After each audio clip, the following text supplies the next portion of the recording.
Assalamualaikum warahmatullahi wabarakatuh. Baik, rekan-rekan sekalian, di sini saya akan mensimulasikan tentang bagaimana praktikum resonansi bunyi ini. Baik, nanti ketika teman-teman klik link, nanti akan timbul tampilan kira-kira seperti ini.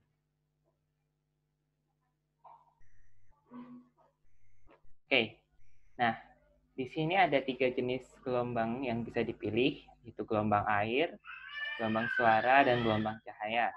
Nah, pada praktikum ini kita akan menggunakan gelombang suara. Tapi kalau teman-teman mau bermain-main dengan yang lain, ya nggak masalah. Oke. Nah, di sini ada sumber gelombang, sumber bunyi, bisa dipencet ya.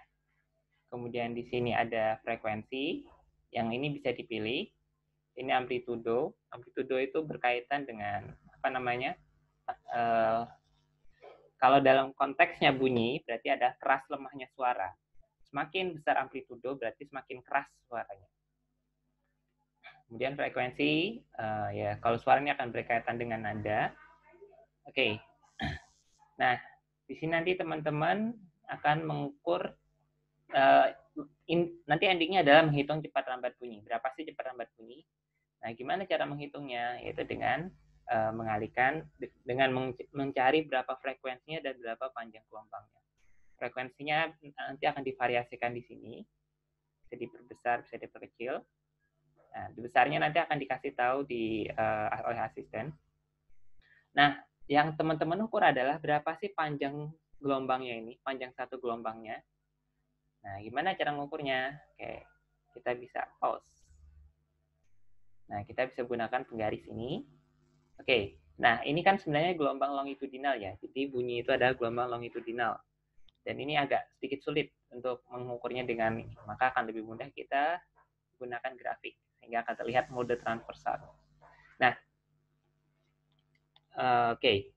Nah, gimana mengukur panjang satu gelombang? Itu adalah bisa dari puncak ke puncak, atau dari lembah ke lembah, atau dari ya titik manapun lah.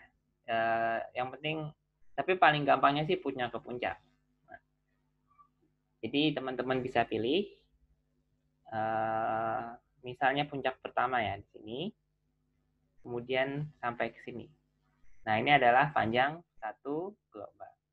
Atau kalau mau lebih akurat lagi, ini bisa dipanjangin nih. Misal sampai kita pilih sampai 4 gelombang ya. Bentar. 1, 2, 3, 4, 5. Bahkan sampai 5 gelombang. Berarti ini adalah panjang 5 gelombang, sehingga untuk mengetahui panjang satu gelombang, tinggal ini dibagi 5. Dua-duanya boleh, mau yang langsung aja satu gelombang, atau langsung banyak. Yang penting nanti datanya jelas ya. Oke. Nah, tapi biasanya semakin panjang akan semakin lebih akurat. Nah, kalau sudah dapat data ini, baru kita bisa menghitung cepat lambat gelombangnya dengan nilai frekuensi yang telah diberikan. Oke, kita ke modul dulu. Nah, jadi di modul hasil pengamatan. Oke, hasil pengamatan frekuensi nanti dikasih ya. Nah, jadi ini memang sedikit berbeda dengan yang di modul karena sangat sulit untuk mencari praktikum yang persis dengan di modul. Jadi kita tidak menggunakan ini di 0, di 1. Nanti yang dipakai adalah lambda. Nah, tapi kalau misal teman-teman mengukur data untuk 5 gelombang, kayak tadi ya, berarti lambdanya adalah perhitungan dibagi, kayak gini aja, biar seragam ya. Jadi ini diganti N, artinya banyak gelombang, ini diganti L atau S, yaitu panjangnya. Jadi nanti lambda adalah panjang dibagi dengan N-nya. Gitu ya. Jadi ini diganti N, ini diganti dengan L.